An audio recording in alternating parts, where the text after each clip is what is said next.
भारत किस्से कहानियों का देश।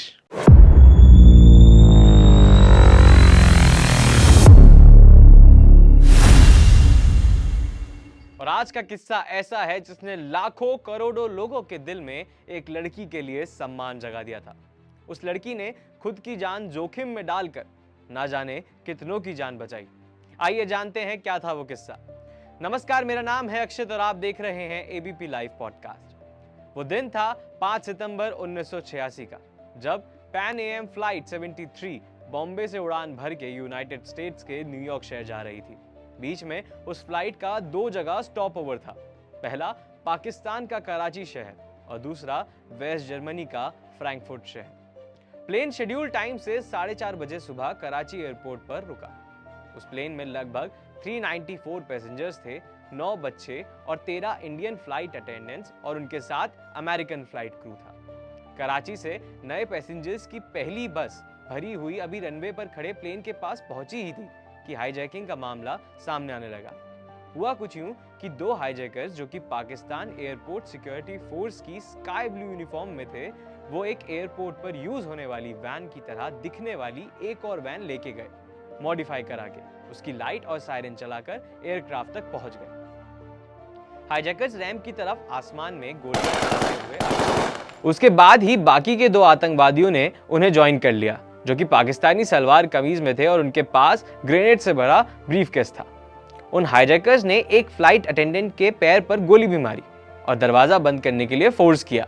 वहीं दूसरी ओर एक फ्लाइट अटेंडेंट, जो कि हाईजैकर की नजरों में अभी तक नहीं आई थी, उसने कॉकपिट क्रू को हाईजैक का सिग्नल यानी हाईजैक कोड दिया, जिसके बाद कॉकपिट की इमरजेंसी हैच खोलकर वो लोग वहां से बचकर भाग निकले। प्लेन के करीब 40 मिनट की लैंडिंग के बाद वो हाईजैकर्स के कंट्रोल में आया।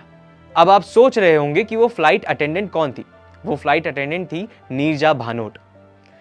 उन 4 हाईजैकर्स को पहचाना गया।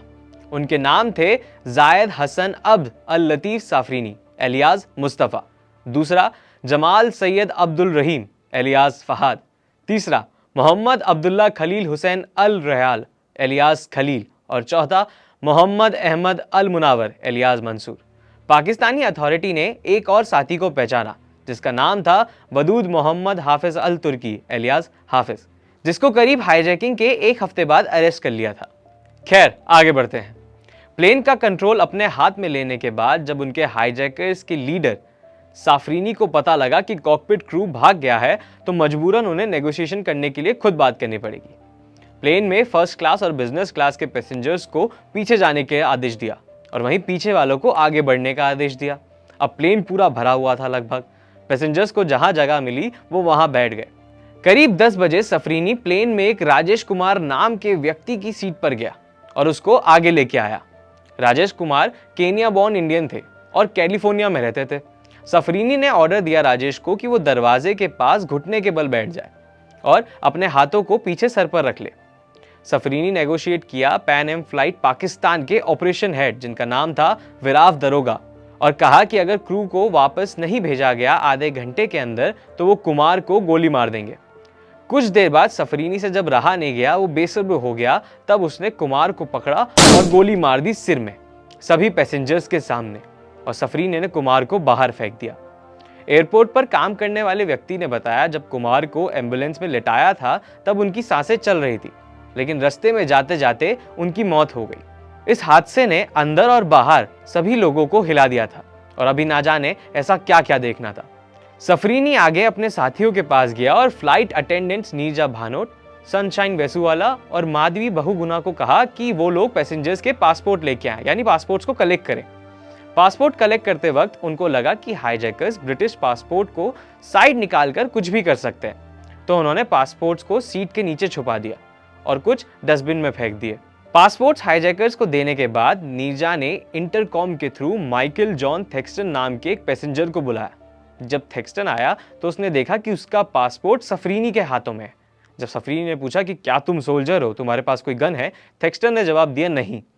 उसके बाद थेक्सटन को उसने घुटने पर बैठने के लिए कहा और तब सफरीनी ने कहा कि अगर कोई भी प्लेन के नजदीक आएगा तो एक और पैसेंजर को मार देंगे।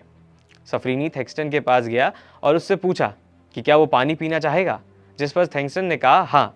सफरीनी ने थैंक्सटन से यह भी पूछा कि क्या वह शादीशुदा है, और उसने दावा किया कि उसे ये सब हिंसा हत्या पसंद नहीं है, और कहा कि अमेरिकियों और इजरायलियों ने उसके देश पर कब्जा कर लिया है और उसे उचित जीवन जीने में असमर्थ छोड़ दिया है। हाईजैकर्स में से एक ने थैंक्सटन को अपनी सीट पर लौटने का आदेश दिया।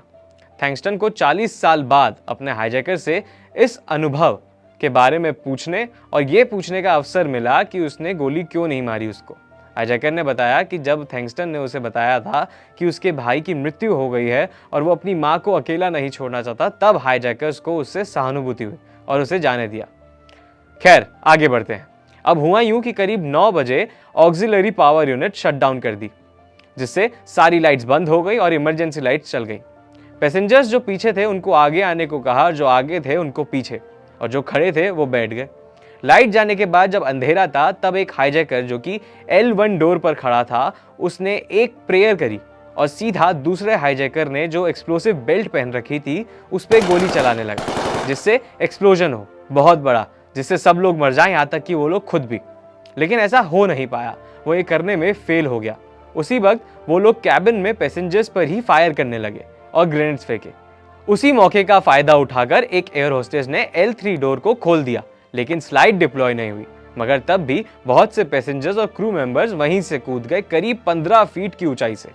वहीं डिक मेलहार्ट, जिसको तैनात किया था R3 दरवाजे के पास, वो गेट खोलने में सफल रहा, जिसका एग्जिट विंग के ऊपर था। और वहीं दूसरी ओर इस मुश्किल वक्त में ग्राउंड स्टाफ जो कि प्लेन में फंसा हुआ था, वो R4 नाम के दरवाजे को खोलने के लिए रिस्पॉन्सिबल होता है, जो कि इमरजेंसी स्लाइड को खोलने के लिए एकमात्र दरवाजा था। तभी समझदारी दिखाई और बहादुरी दिखाई नीरजा भानोट और बाकी के क्रू मेंबर्स ने किसी तरह उस गेट को खोल दिया। उसके बाद पैसेंजर्स को बाहर निकाला और फिर खुद बाहर निकले। लेकिन इन सब में हाईजैकर बेकाबू हो गए। तब उन्होंने गोली चलानी शुरू कर दी, जिसमें नीरजा भानोट को गोली लग गई और उनकी जान नहीं बच सकी।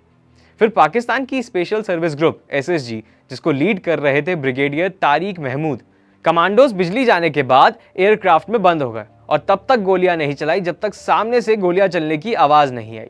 जब तक कमांडोज प्लेन तक पहुंचे, तब तक बहुत सारे पैसेंजर्स वहां से बचकर भागने लगे थे। उसके बाद उन हाईजैकर्स को न्यूट्रलाइज किया गया और ऐसे उन हाईजैकर्स को पकड़ा गया, जिनको 6 जुलाई 1988 में सजा सुनाई गई। 5 को हाईजैकिंग और मर्डर के आरोप में फांसी की सजा हुई, लेकिन बाद में उनकी सजा को आजीवन कारावास में बदल दिया गया। 2001 में सफरीनी को पाकिस्तान जेल से FBI को हैंडओवर किया गया। 2005 में उसे US ले जाया गया, जहां उसे 160 साल की सजा हुई। वहां उसने बताया कि वो लोग अबू निदाल ऑर्गेनाइजेशन के मेंबर हैं, जो कि एक टेररिस्ट ऑर्गेनाइजेशन है, और बाकी 4 हाईजैकर्स को पाकिस्तानी अथॉरिटी ने इजराइल डिपोर्ट कर दिया। 2008 में 3 दिसंबर 2009 में FBI ने स्टेट डिपार्टमेंट के साथ कोऑर्डिनेशन करके $5 मिलियन का इनाम रखा, उसके लिए जो बाकी के 4 से जुड़ी या उनको पकड़ने में मदद करने वाली इंफॉर्मेशन देगा। उसके लिए उन चारों में से एक, जमाल सैयद अब्दुल रहीम, पाकिस्तान में एक ड्रोन स्ट्राइक के चलते मारा गया 9 जनवरी 2010 में, लेकिन उसकी मौत कभी कंफर्म नहीं हुई और आज भी FBI की मोस्ट वांटेड टेररिस्ट लिस्ट में उनका नाम शामिल है, इस उम्मीद में कि इन हाईजैकर्स से रिलेटेड कुछ नई लीड मिलेगी। इसके लिए FBI ने एज प्रोसेस इमेजेस रिलीज की है, जिसमें दिखाया गया है कि आज की डेट में वो हाईजैकर्स कैसे दिखते होंगे। अब अगर बात नीरजा भानोट की हो, तो उन्होंने बड़ी होशियारी दिखाई। अब चाहे वो अमेरिकी पासपोर्ट को छुपाकर उनकी जान बचाने की बात हो या इमरजेंसी स्लाइड को खोलकर बाकी पैसेंजर्स की जान बचाने की, देश नीरजा भानोट को सलाम करता है। नीरजा भानोट को बहुत से सम्मान के साथ भी नवाजा गया। भारत में उन्हें अशोक चक्र मिला, यूनाइटेड स्टेट्स में उन्हें स्पेशल करेज अवार्ड मिला गया और पाकिस्तान में उन्हें निशाने पाक का खिताब मिला। तो ये था किस्सा एक हाईजैक का। अगर आपको भी जानना हो ऐसे ही किसी हाईजैक के बारे में, तो हमें कमेंट्स में जरूर बताएं। मिलेंगे अगले एपिसोड में, जानेंगे अगले किस्से को। देखते रहिए ABP लाइव पॉडकास्ट। धन्यवाद।